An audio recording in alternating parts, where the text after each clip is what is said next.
Hi friends, आज मैं अपने क्लास के कुछ स्टूडेंट्स के क्वेश्चंस अटेंड कर रहा हूं और उनका एक क्वेश्चन है कीवर्ड रिसर्च कैसे किया जाए। बताइए आपका क्वेश्चन क्या है। हेलो सर, मेरा एक डाउट है। जैसे एग्जांपल में कोई क्लाइंट का अगर एसईओ का काम लेता हो, वो बोलता है कि मुझे एक एग्जांपल उसका डॉक्टर कैटेगरी का है। वो कहता है कि मुझे ऑर्थोपेडिक डॉक्टर इन नागपुर में ये कीवर्ड पे मुझे रैंक होना है। बट इसका अगर देखें तो वॉल्यूम बहुत ज़्यादा हाई है और जो हमारा कीवर्ड डिफिकल्टी है वो भी बहुत ज़्यादा हाई है। बट उस पर वो चाहता है कि उसी इस पे ज़्यादातर वो रैंक हो, तो उसके लिए हमें क्या करना पड़ेगा सर? ओके, सो फ्रेंड्स, चलो मैं आंसर करता हूं इस क्वेश्चन का और आप लोगों को एक्सप्लेन करता हूं बोर्ड के ऊपर में। अगर ऐसा कीवर्ड आप चूज करते हो जिसके ऊपर में ज्यादा सर्च वॉल्यूम हो और कीवर्ड डिफिकल्टी भी ज्यादा हो, बहुत सारी डिफिकल्टीज आती है हम लोगों को ऐसे क्वेश्चंस के आंसर या सेटिस्फाई करने में अपने कस्टमर को। तो मैं आपको समझाता हूं इसका इजीएस्ट वे। आप लोगों को क्या करना है, इसको सपोज आप दो ब्लॉग लिख रहे हो, ब्लॉग ए और ब्लॉग बी, ये दो ब्लॉग आप लिख रहे हो। ब्लॉग ए का कीवर्ड आपका जो होगा वो होगा ऑर्थोपेडिक डॉक्टर इन नागपुर। ओके, ऑर्थोपेडिक डॉक्टर इन नागपुर। सपोज इस कीवर्ड का सर्च वॉल्यूम है हमारा आई थिंक नियर अबाउट 460 और इसका कीवर्ड डिफिकल्टी था 64। सो ये कीवर्ड डिफिकल्ट है हमारे लिए। ओके, आप ब्लॉग तो लिख रहे हो क्योंकि आपका क्लाइंट का कहना है कि इसी कीवर्ड के ऊपर में आपको रैंक होना है। ओके, अब इस कीवर्ड पे काम करोगे तो डेफिनेटली आप रैंक करोगे, लेकिन समय लगेगा। समय कितना लग सकता है? शायद हो सकता है आपको 2 महीना, 3 महीना, 4 महीना। जिस तरह से बाकी कंपटीशन है उस कंपटीशन को ध्यान में रखते हुए आपको समय लग सकता है। अगर किसी वेबसाइट का डीएपीए ज्यादा बेटर है, आपका डीएपीए कम है, तो वहां पे और ज्यादा समय लग सकता है। तो आपके वेबसाइट की अथॉरिटी बिल्ड करने के लिए कुछ समय लगेगा, और लेकिन आपका क्लाइंट वेट करने को रेडी नहीं है क्योंकि क्लाइंट का कहना है मुझे इस कीवर्ड के ऊपर में काम करना है। राइट, तो हम लोगों को पहले तो ट्रांसपेरेंसी रखनी है कि क्लाइंट को क्लियर कर बोल देना है। हम लोगों को ज्यादा प्रेशर क्लाइंट की तरफ से नहीं आना चाहिए। ओके, क्योंकि इस एसईओ ये काम इंस्टेंट नहीं है जिस तरह से हम लोग इंस्टेंट कॉफी बनाते हैं। ठीक है, ये इसमें मेहनत लगती है, एफर्ट्स लगते हैं, पसीना बहाना पड़ता है। तो अगर आप ऐसे कीवर्ड पे काम करोगे तो डॉक्टर को, हम लोग को या फिर जो आपके क्लाइंट है उनको बताना है कि इससे 2 से 3 महीने का समय लग सकता है। इन द मीनवाइल हम लोग ये कर सकते हैं कि ऑर्थोपेडिक डॉक्टर इन नागपुर की जगह best orthopaedic hospital in Nagpur, hospital in Nagpur, क्योंकि दोनों भी एक ही कीवर्ड है। बेस्ट ऑर्थोपेडिक डॉक्टर इन नागपुर या हॉस्पिटल इन नागपुर, अगर उस पे उसका हॉस्पिटल दिखता है तो इनडायरेक्टली उसी को उसका फायदा होने वाला है।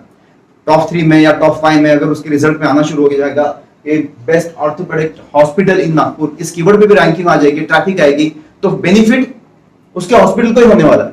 इस तरह से हम लोग को क्लाइंट को एक्सप्लेन करना है कि हम लोग दूसरे कीवर्ड पे भी काम करते हैं जो होगा best orthopaedic doctor, sorry best orthopaedic hospital in Nagpur, जिसका सर्च वॉल्यूम जो है वो कम है। सर्च वॉल्यूम जो है आई थिंक मुझे लगता है 150 कितना है, 160 है, और उसका कीवर्ड डिफिकल्टी जो है वो 40 है। ओके, अब इस कीवर्ड की डिफिकल्टी कम है, सर्च वॉल्यूम भी कम है। आप क्या करोगे, दोनों ब्लॉग लिखोगे। केयरफुली सुनना गाइस, बहुत इंपॉर्टेंट है। दोनों ब्लॉग लिखोगे आप, ये भी ब्लॉग लिखोगे, ये भी ब्लॉग लिखोगे। अब इसमें ये जो कीवर्ड है आपका मेन, और यहां पर जो कीवर्ड है, इस कीवर्ड को आप ऑप्टिमाइज करोगे सही ढंग से। इन कीवर्ड को आप meta data, meta description, alt tags, speed check वगैरह सब कुछ कर आप सही ढंग से आप ऑप्टिमाइज कर दोगे इस पेज को भी। लेकिन इसका सेकेंडरी कीवर्ड जो होगा ना, इसमें सेकेंडरी कीवर्ड, क्योंकि प्राइमरी कीवर्ड होता है और दूसरा होता है सेकेंडरी कीवर्ड। तो प्राइमरी कीवर्ड क्या होगा इसका, best hospital, orthopaedic hospital in Nagpur, ये प्राइमरी कीवर्ड हो गया। ठीक है, जिसको हम लोग 5 टाइम्स रिपीट करेंगे। फॉर से समझो कि 5 बार हम लोग रिपीट कर रहे हैं हमारे ब्लॉग में, तरह तरह के सेक्शंस में, मेटा टाइटल में, मेटा डिस्क्रिप्शन में, या फिर आपका जो फर्स्ट पैराग्राफ होगा उसमें, अल्ट टैग्स में आप यूज कर रहे हो, 5 बार यूज कर रहे हो, ताकि वो आपका प्राइमरी कीवर्ड बने। ठीक है, फोकस कीवर्ड बने। दूसरा कीवर्ड जो है ये कीवर्ड ऑर्थोपेडिक डॉक्टर इन नागपुर।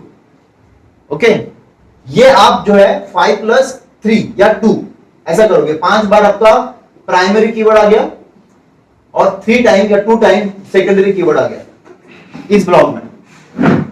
ठीक है, समझ लो ना। Yes sir. ये कीवर्ड हम लोगों ने इस तरह से ऑप्टिमाइज किया। यहां पर आपका फोकस जो है, जो आपका ये ऑर्थोपेडिक डॉक्टर इन नागपुर इसी पे रहेगा, तो आप इसको 5 बार यूटिलाइज कर रहे हो। इसका सेकेंडरी कीवर्ड जो ये प्राइमरी कीवर्ड है, और सेकेंडरी कीवर्ड कोई और हो सकता है, कुछ भी लिख सकते हो। ठीक है, इसका मैं अभी इसका क्योंकि हमारा सेकेंडरी कीवर्ड पे फोकस नहीं है, यहाँ पर प्राइमरी कीवर्ड पे फोकस है। सेकेंडरी कीवर्ड आप चूज कर लेना जो आपको चाहिए। अब क्या होगा, ये कीवर्ड जल्दी रैंक होगा क्योंकि कीवर्ड डिफिकल्टी कम है, सर्च वॉल्यूम भी कम है, कंपटीशन कम है ओवरऑल। ठीक है, ये कीवर्ड हमारा जल्दी रैंक होगा। रैंक होगा तो क्या आएगी, ट्रैफिक आएगी। अब आप क्या करोगे, ट्रैफिक आने के बाद ये जो सेकेंडरी कीवर्ड है ऑर्थोपेडिक डॉक्टर इन नागपुर, यहां पर जो सेकेंडरी कीवर्ड यूज किया है, वहां पे करोगे इंटरनल लिंक। पहले पेज का, इस पेज का, यहां पे आएगी आपकी इंटरनल लिंक। अब जो ट्रैफिक आ रही है उसमें से कुछ ट्रैफिक ट्रांसफर हो जाएगी इस पेज पे, और जैसे यहां पे ट्रैफिक, क्योंकि रैंक नहीं हो रहा है, तो आप यहां से सपोर्ट कर रहे हो, इंटरनल लिंक मिल रही है आपको, साथ में इसका लिंक जूस मिल रहा है आपको इस ब्लॉक को। अब ये ब्लॉक पे ट्रैफिक आ रही है, नंबर 1 पे रैंक हो रहा है, तो डेफिनेटली इसका इंपैक्ट इस पे भी पड़ेगा क्योंकि ये इंटरनल लिंक से जुड़ा हुआ पेज है। समझे ना। अब ट्रैफिक कहां पे आना शुरू हुई, तो गूगल के नजरों में इस वेबसाइट का डोमेन पेज अथॉरिटी वो भी इंप्रूव होगा। अब ये इंप्रूव होगा, आप वैसे भी काम कर रहे हो, बैकलिंक्स कर रहे हो इसके लिए, आप एसईओ कर रहे हो इसके लिए, साथ में आपको यहां से ट्रैफिक भी मिल रही है, सडनली इस पेज के भी कीवर्ड रैंक होना शुरू हो जाएंगे। मतलब ये कीवर्ड भी रैंक होना शुरू हो जाएगा। ओके, अब ट्रैफिक ये रैंक हो जाएगा, तो इसकी ट्रैफिक आ रही है प्लस यहां से भी ट्रैफिक आ रही है, दोनों कीवर्ड से ट्रैफिक आ रही है, और ये आपका बन जाएगा नंबर 1 पेज आपकी वेबसाइट का, जिसके ऊपर मैक्सिमम ट्रैफिक आ रही है। समझे क्या। Yes sir. तो इस तरह से हम लोग को काम करना है। क्लाइंट के जो प्रेशर होता है ना, वो मैनेज करना है हम लोग को, रॉन्ग कमिटमेंट नहीं करना है फर्स्ट ऑफ ऑल। ओके, और हर चीज का सोल्यूशन है, लेकिन अगेन मेहनत यहां पे करनी है गाइस, यहां पर भी करनी है, ऐसा नहीं है बिना मेहनत के कुछ नहीं होने वाला। ओके, स्ट्रैटेजिकली हम लोग सोच रहे हैं यहां पर कि कैसे हमारे इस कीवर्ड पे इंपैक्ट हो। दिमाग में यही कीवर्ड है, दिमाग में यही कीवर्ड है।